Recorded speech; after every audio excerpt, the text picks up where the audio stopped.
Bonjour à tous, bienvenue une fois de plus à la coutellerie champenoise. C'est d'ici qu'on expédie les couteaux de cuisine japonais du site couteaujaponais.com et ici où on vous explique comment fonctionnent les couteaux et les couteaux de cuisine. Merci de nous suivre de plus en plus nombreux sur la page YouTube de la coutellerie Bourly et j'espère que nos vidéos vous plaisent et si vous avez des sujets, n'hésitez pas à nous les transmettre. Aujourd'hui, tout de suite, je vous parle de pourquoi les lames forgées ont un petit plus au niveau qualité de coupe par rapport aux lames découpées ou embouties. Alors déjà, à quoi on reconnaît un couteau forgé? Je parle de couteau forgé japonais à la géométrie de la lame. C'est-à-dire que si vous regardez le couteau du haut, ici, on a deux couteaux de chef, ici un forgé, ici un découpé. C'est de la fabrication industrielle les deux, deux très bons couteaux de fabrication Tojiro tous les deux. Ici, on a une lame à épaisseur constante, donc on a un dos de lame qui va faire à peu près 2,8 mm, à peu près, 2,5 à 2,8. Et ici, sur la lame forgée, on n'a pas d'épaisseur constante, on est très épais au niveau de la soie de la lame, et ça s'affine de plus en plus pour devenir quasiment à moins de 2 mm vers la pointe.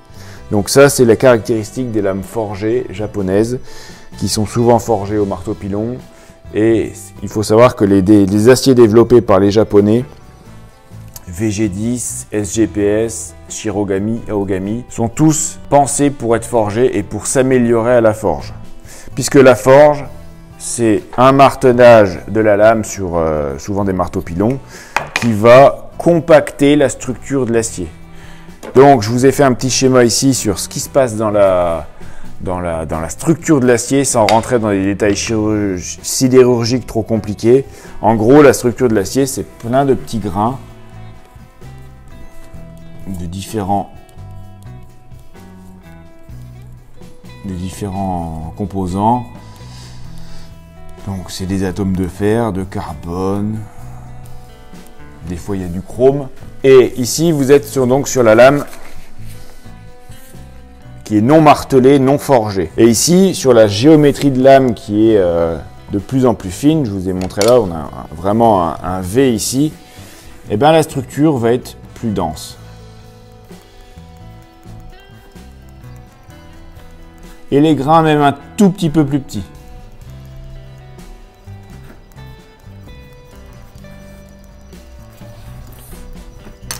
Ce qui fait que la structure de l'acier est compacté, écruit et donc va avoir une dureté supérieure. Sur un acier VG10, en général c'est 60 HRC, on va dire 60. À l'état non forgé, une lame en VG10 forgée sera environ au moins à 61. Un point de dureté HRC, c'est quand même assez énorme, surtout au niveau de 60.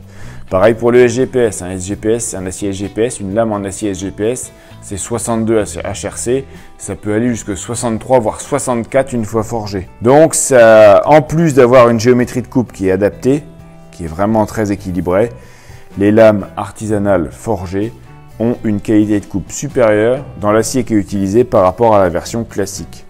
Donc on essaie effectivement de vous trouver de très bons couteaux industriels et très bons couteaux artisanaux.